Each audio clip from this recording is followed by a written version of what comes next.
Welcome to Lead with Clarity. This is a space for leaders who want to grow without losing themselves in the process. Each episode is a short reflection on leadership, influence, and the inner work that shapes how we show up for others. It's not hype, not noise, just clear thinking for the journey of leading well. Today's podcast title is Why Culture Beats Strategy Every Time. Here we go. Leadership teams love strategy. Feels productive, structured, intellectual. We gather in conference rooms or off-site retreats and work through market dynamics, growth plans, and competitive positioning. It's actually very important work. But there's a quote that quietly challenges all of that planning. Peter Drucker famously said, "Culture eats strategy for breakfast." That line has survived for decades because every experienced leader eventually learns it the hard way. You can build a brilliant strategy, but the moment that it enters the organization, it runs straight into culture. Culture is not the value statement. It is the pattern of behavior people believe is safe. It is what gets rewarded, what gets ignored, and what gets quietly tolerated. If a strategy requires collaboration, but the culture rewards internal competition, the strategy will stall.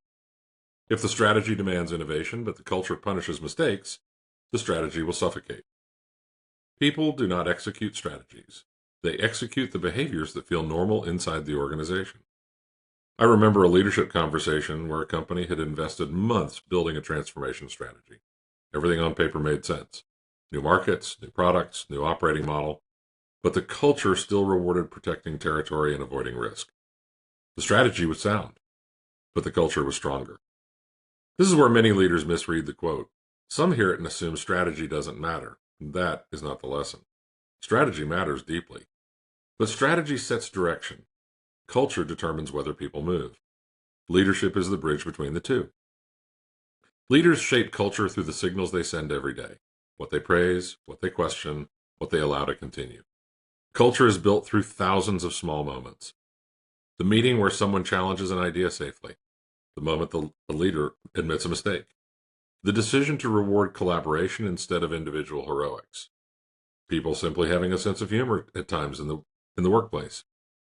Over time, those signals form the real operating system of the organization. So the real question for leaders is not simply whether the strategy is clear. The deeper question is whether the culture is ready to carry it. Because when strategy and culture align, execution accelerates.